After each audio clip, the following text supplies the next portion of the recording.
You have got to be frickin' kidding me. Your mother... There is a mistake that we as gamers are all guilty of at one point or another. For wanting to play games that give us a sense of freedom and allow us to experiment, we don't do a lot of it when it comes to multiplayer PvP games. Once we find out what works, we stick with it and play it safe for the most part. After starting a new game, we quickly learn what classes are good or are easy to use, as well as what weapons to use. After that, we tend to stick with it and don't break the formula. Gundam Battle Operation 2 is no exception to this, and most players tend to play the game in the same way. The teams are often set up with 3 general type mobile suits, 1 support type, and 1 raid to take out the enemy support. Sometimes you can get 2 supports or 2 raids, but generally that's it. If anyone goes against this unspoken rule that most players have agreed to, other players start to panic. Now, I'll be the first to say that this game does not make it easy to love it. In terms of how its matchmaking lobby is set up, you might think that it was made back in the early 2000s. And if I wasn't such a diehard Gundam fan, I probably would have given up on this game a long time ago. That and the fact that it's also free to play. Also, this game has the most mobile suits from the Universal Century that I'm aware of. So instead of quitting, I decided to play the game a little differently. I was going to pick a mobile suit that I almost never use, and I was going to use it in a way that most players almost never use. That's where the GM Sniper 2 came into the picture.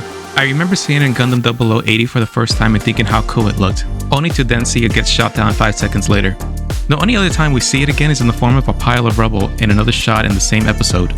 I was only a little kid at the time, and I had only recently gotten into Gundam, so I figured that the GM Sniper 2 would surely pop up again. If not in the same anime, then in another series like Stardust Memories, or Zeta Gundam, or maybe even Char's Counterattack. But no, it was never seen again, unless you count the small appearance it has in Build Divers Re-Rise. But it doesn't even have its signature sniper rifle in that one. Anyways, I decided I was going to use the GM Sniper 2, and no matter what, I was going to use it with the sniper rifle. No beam or machine gun. I was going to force myself to get good with the sniper rifle and play it the way I imagined it in the anime that I never got to see. Now, things did not go so well at the start. The problem with using the GM Sniper 2 with the sniper rifle is that it doesn't exactly have a lot of damage per second options. 6 rounds in the rifle and 3 grenades are all it has, and 1 melee swing. Aside from that, there's also the standard tackle option. To make it even more difficult, the rounds in the sniper rifle are small and very precise, meaning you have to be really good at aiming. It's not a cannon that can give you splash damage so long as you hit the ground close to the enemy. The hitbox of the bullet is so small that you can oftentimes shoot right between the enemy's legs and miss. Needless to say, I missed a lot of my shots in the beginning, like try emptying an entire clip without hitting anyone. Using the GM Sniper 2 can be frustrating if you're not using the machine gun, which I wasn't.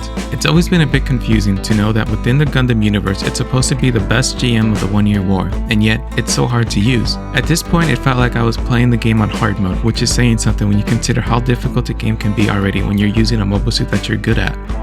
After a few matches, I began to get a better understanding of the mobile suit and its limitations. I stopped playing like a standard support and began playing more like a normal general, or a normal GM, and got closer to the front line.